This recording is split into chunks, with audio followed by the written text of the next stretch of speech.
ತಮಿಳುನಾಡಿನ ಬಿಜೆಪಿ ರಾಜ್ಯಾಧ್ಯಕ್ಷರು ಯಾರು ಅಂದರೆ ಅದು ಅಣ್ಣಾಮಲೈ. ಆದರೆ ಅಣ್ಣಾಮಲೈ ಇದೀಗ ಅಧ್ಯಕ್ಷ ಸ್ಥಾನಕ್ಕೆ ರಾಜೀನಾಮೆಯನ್ನು ಕೊಟ್ಟುಬಿಡ್ತಾ ಇದ್ದಾರಾ?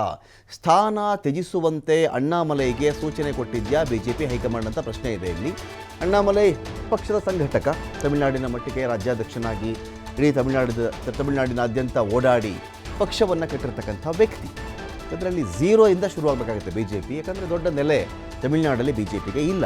ಆದರೆ ಇದೀಗ ಅಂಥ ಅಣ್ಣಾಮಲೈಗೇನೆ ರಾಜೀನಾಮೆ ಕೊಟ್ಟುಬಿಡಿ ಅಧ್ಯಕ್ಷ ಸ್ಥಾನಕ್ಕೆ ಅಂತ ಹೇಳಿ ಬಿಜೆಪಿ ಹೈಕಮಾಂಡ್ ಕಡೆಯಿಂದ ಸೂಚನೆ ಹೋಗಿದ್ಯಾ?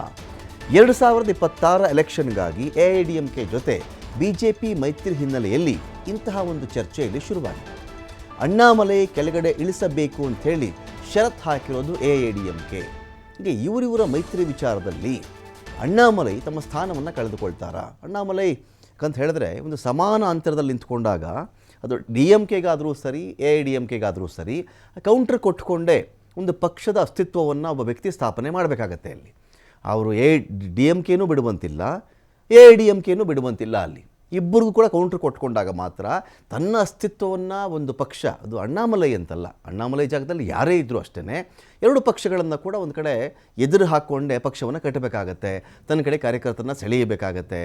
ತನ್ನ ಮಾರ್ಗಸೂಚಿಗಳು ತಂದೇನೇನಿದೆ, ತಾನು ಏನು ಮಾಡಬೇಕು, ರೋಡ್ ಮ್ಯಾಪ್ ಏನೇನಿದೆ ನಂದು ಎಲ್ಲವನ್ನು ಕೂಡ ಹೇಳ್ಕೊಳ್ಬೇಕಾಗತ್ತೆ. ಆದರೆ ಇದೀಗ ಎಐಎಡಿಎಂಕೆ ಜೊತೆಯಲ್ಲಿ 2026 ಚುನಾವಣೆಗೆ ಬಿಜೆಪಿ ಮೈತ್ರಿ ಮಾಡಿಕೊಳ್ಳುವ ಸಾಧ್ಯತೆ ಇರುವ ಹಿನ್ನೆಲೆಯಲ್ಲಿ ಅಣ್ಣಾಮಲೈನ ಕೆಳಗಡೆ ಇಳಿಸಿದ್ರೆ ಮಾತ್ರ ನಾವು ಮೈತ್ರಿ ಮಾಡ್ಕೊಳ್ತೀವಿ. ಕಾರಣ ಈಗ ಡಿ ಎಮ್ ಕೆ ಸ್ಟ್ರಾಂಗ್ ಆಗಿದೆ. ಅಲ್ಲಿ ಸ್ಟಾಲಿನ್ ನೇತೃತ್ವದ ಡಿ ಎಮ್ ಕೆ ಇದೆಯಲ್ಲ, ಭಾಳ ಸ್ಟ್ರಾಂಗಾಗಿ ಹೋಗ್ತಾ ಇದೆ. ಇದೀಗ ಬಿ ಜೆ ಪಿಗೇನಲ್ಲಿ ಬೇರೆ ದಾರಿ ಇಲ್ಲ. ಬರೀ ಎಐಎಡಿಎಂಕೆಗೆ ತಾಕತ್ತಿದೆಯಾ ಅಂದರೆ ಅವ್ರಿಗೂ ಅಷ್ಟು ತಾಕತ್ತಿದ್ದಂತಿಲ್ಲ.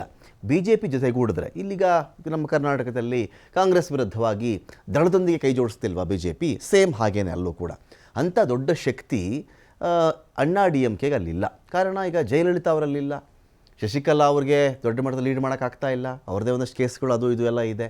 ಈ ಹಿನ್ನೆಲೆಯಲ್ಲಿ ಎಐಎಡಿಎಂಕೆ ಜೊತೆ ಹೋದಾಗ ಮತಗಳ ವಿಭಜನೆ ತಡೆದು ಸೀಟುಗಳ ಹಂಚಿಕೆ ಮೂಲಕವಾಗಿ ದೊಡ್ಡ ಮಟ್ಟದಲ್ಲಿ ಒಂದು ಟಾಂಟ್ ಕೊಡಬಹುದು ಡಿ ಎಮ್ ಕೆಗೆ ಅಂತ ಒಂದು ಪ್ಲಾನ್ ಬಿ ಜೆ ಪಿಯದ್ದಿದೆ. ಆದರೆ ಅಣ್ಣಾ ಡಿ ಎಮ್ ಕೆ ಏನು ಮಾಡ್ತಾ ಇದೆ, ಮೊದಲು ಈ ಅಣ್ಣಾಮಲೈನ ಕೆಳಗಡೆ ಇಳಿಸಿ, ಆಗ ಮಾತ್ರ ನಾವು ನಿಮ್ಮೊಂದಿಗೆ ಮಾತುಕತೆಗೆ ಬರ್ತೀವಿ ಅಂಥೇಳಿ ಒಂದು ಷರತ್ತನ್ನು ಹಾಕಿದ್ದಂತೆ. 2023ರಲ್ಲಿ ಎಐಎಡಿಎಂಕೆ ಜೊತೆ ಮೈತ್ರಿ ಯಾವುದೇ ಕಾರಣಕ್ಕೂ ಮಾಡಿಕೊಳ್ಳಬಾರದು ಅಂಥೇಳಿ ಅಣ್ಣಾಮಲೈ ವಿರೋಧ ಮಾಡಿದರು. ಹಾಗಾಗಿ ಈ ಬಾರಿ ಮೈತ್ರಿ ಮಾಡಿಕೊಳ್ಳುವುದಾದರೆ ಮೊದಲು ಅಣ್ಣಾಮಲೈನ ಆಚೆ ಇಡಿ ಅಧ್ಯಕ್ಷ ಸ್ಥಾನದಿಂದ ಅಂಥೇಳಿ ಅಣ್ಣಾ ಡಿ ಎಮ್ ಕೆ ಷರತ್ತಂತೆ. ಇಲ್ಲಿ ಬದಲಾವಣೆ ಕಾರಣ ಏನಪ್ಪ ಅಂದರೆ ಲೋಕಸಭಾ ಚುನಾವಣೆಯಲ್ಲಿ ಸೋಲಿಂದ ಕಲಿತಿರೋ ಪಾಠ. 2026 ಚುನಾವಣೆಯಲ್ಲಿ ಅಣ್ಣಾ D M K B J P ಮೈತ್ರಿ ಆಗಬಹುದು. ಮೈತ್ರಿ ಆದರೆ ಎರಡೂ ಪಕ್ಷದ ಅಧ್ಯಕ್ಷರದ್ದು ಕೂಡ ಒಂದೇ ಸಮುದಾಯ ಆಗಿಬಿಡುತ್ತೆ. ಗೌಂಡರ್ ಸಮುದಾಯಕ್ಕೆ ಅಣ್ಣಾಮಲೈ ಸೇರಿರೋದು.